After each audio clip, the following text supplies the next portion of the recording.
if you can discover some type of mystery in the marketplace, usually it reflects a trend that's not yet fully captured by market prices. So we've had some pretty big mysteries just over the last few years. I'd say that the biggest one, perhaps the biggest one over the course of my career, has been the enormous amount of stimulus provided by central banks in all kinds of forms, whether it's quantitative ease, very low interest rates, now even negative interest rates, different types of bank support programs.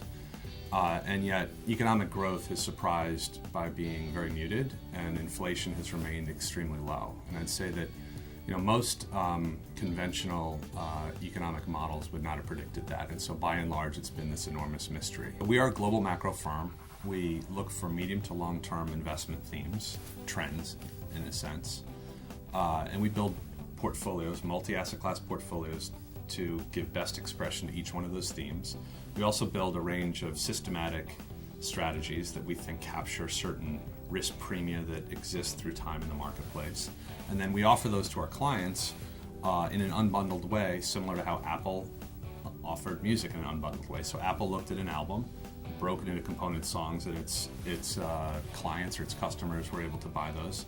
We unbundle the investment universe along these thematic and systematic risk premium lines, and then we make them available to our clients. In the case of AB, we take the investment products that we have, understand what their needs are, their portfolio needs, and create bespoke combinations of our products that meet whatever their investment objective is.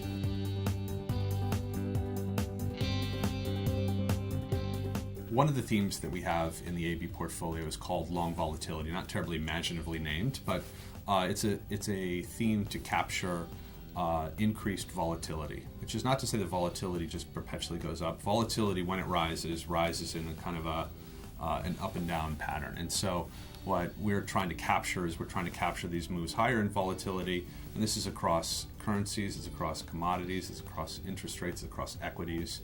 We're looking to capture those, reduce our long volatility exposure, and wait for an inevitable pullback. And we think it's highly likely, and it has been the case for the last couple of years, that we're seeing increasing number of these episodes that is actually quite a bit different from what we've seen in the previous 6 or 7 years.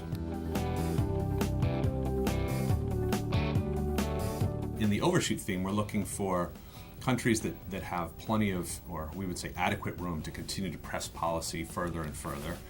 By the way, there's certain economies where it's arguable that they've really run out of room. So we're looking at countries like New Zealand, Australia, countries like that can continue to lower interest rates, that probably have a need to lower interest rates. And we think that their policy settings will be such that they will ultimately overshoot in their policies. And the impact will be to weaken their currencies, to drive their interest rates extremely low, and even to push the price of gold, so certain hard commodities higher as this policy overshoots, and there's so much money that's being flushed into the global markets.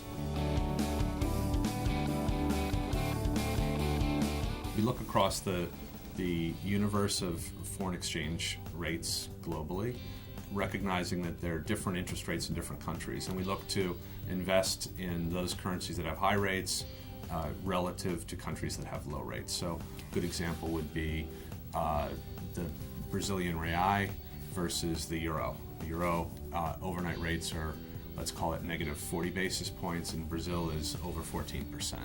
And so we're looking to buy one, receive that positive return, sell the other, actually earn carry by selling it. And when you combine those systematically across the world with all these different currencies, and so that you're relatively diversified against some exogenous shock in one country or another, you end up with a blended interest rate of roughly 6.5% to 7% right now. So we like to capture that and put that as part of the portfolio. I think oftentimes people lose sight of the fact that there are these large trends that play out over a significant period of time, and they can be captured. The best way to capture them is systematically, and that's what we do. We look at a large universe of instruments in commodities, in foreign exchange, in equities, and interest rates, and we look to capture really multi-year trends. And the way to do that is in a systematic strategy that diversifies yourself, so that even when you're wrong in 2 or 3 of them, you can you can capture pretty big moves. You always have to ask yourself, why are we getting paid to implement the strategy that we're implementing? And our view would be, number one, we're investing in the most efficient part of the investment time horizon, which is the median 6 months out to a few years.